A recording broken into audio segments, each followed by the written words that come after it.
Alright, here's a quick video on how they can better represent difficulty levels in Madden and NCAA football.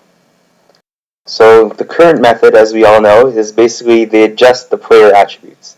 So for example, for easier levels, they'll benefit the users and punish the CPUs.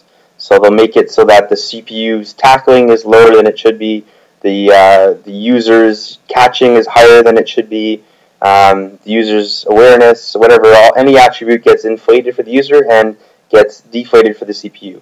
For the harder levels, it's flipped.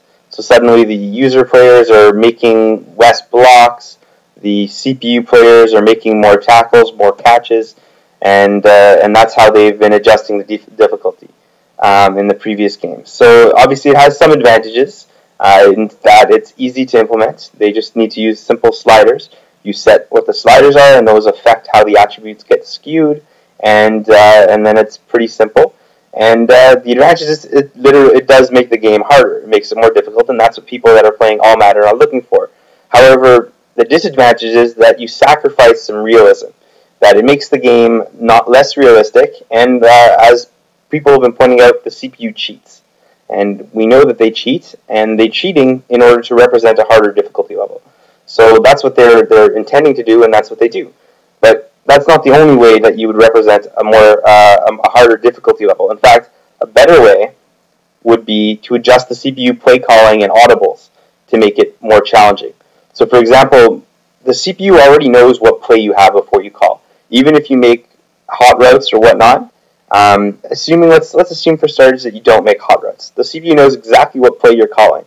So they can call a play that is designed to beat your play on paper, for example. So I give a couple examples on the bottom, like if you call a halfback drive right up the middle, then, blitz up the middle. If you're going to run a sweep to the right, okay, send a blitz to the right. If you're going to, on defense, let's say you're sending an all-out blitz to the right, all right, run a screen pass to the right. If you're going to back off in heavy coverage, okay, run a halfback draw. So that they adjust their play calling based on what you're calling, because they know what you're calling.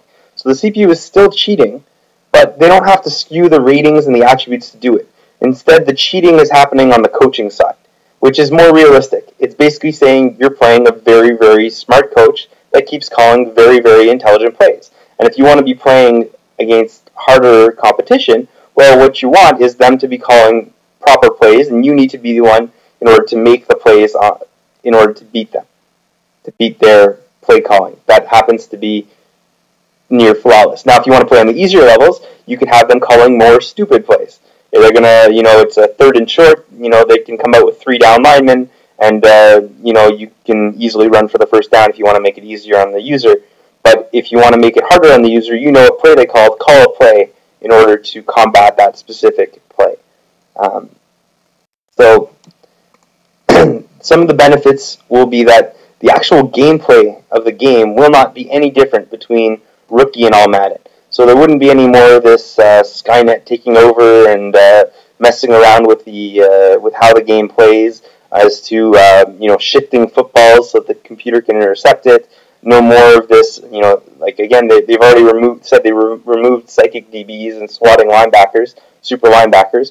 But it goes a little bit further in that, fumbles won't automatically be recovered by the CPU. That type of stuff, artificially creating difficulty, doesn't necessarily need to be there, because the CPU will be cheating before the play rather than during the play, which is a more realistic form of cheating in order to create a difficulty level. The difficulty level will be created based on the play calling that the CPU is doing, rather than based on artificially creating it in order to just make it more difficult arbitrarily. So as well, once you have a matchup that's favorable between, let's say, your top receiver and their corner, let's say, who's a 5'9" corner against Megatron, it's still going to be a favorable matchup. Some difficulties involved in setting this up is that it would require that they actually analyze every single offensive or defensive play in the game and decide on multiple counter plays for each play.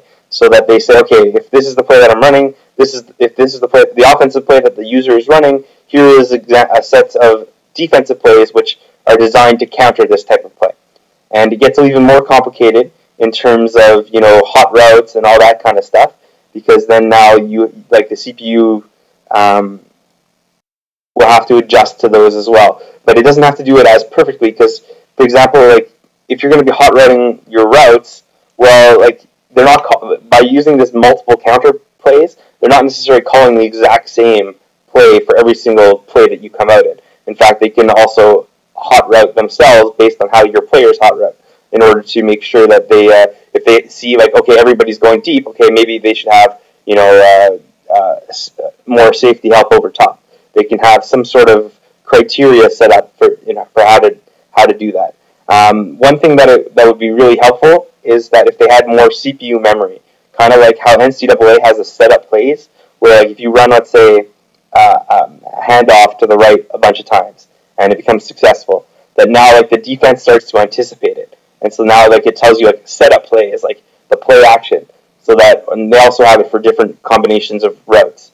So using that kind of concept in, let's say, Madden, for example, which doesn't have it, they can kind of have it kind of lets the user know what they've set up, but they can also skew the cheating in terms of that. Meaning maybe you have to run a play a few more extra times before it's actually set up, or maybe you have to run it a little bit more often than you otherwise would have to for it to actually be set up. So affecting the memory in the game, affecting the play calling, rather than actually affecting the actual attributes of the players. Like rather than reducing the speed value of this player and increasing the speed value of this player, rather than reducing the catching value of this player and increasing for this player. Because otherwise you have these silly situations where you have offensive linemen playing, tight end that have a 10 catch rating, but they're catching in traffic over linebackers all day because you're playing on a high difficulty setting, and that's just not realistic. So that's what my idea is, to try and eliminate that type of cheating and move towards cheating which is more reasonable, because the CPU is going to need to cheat in order to gain an advantage.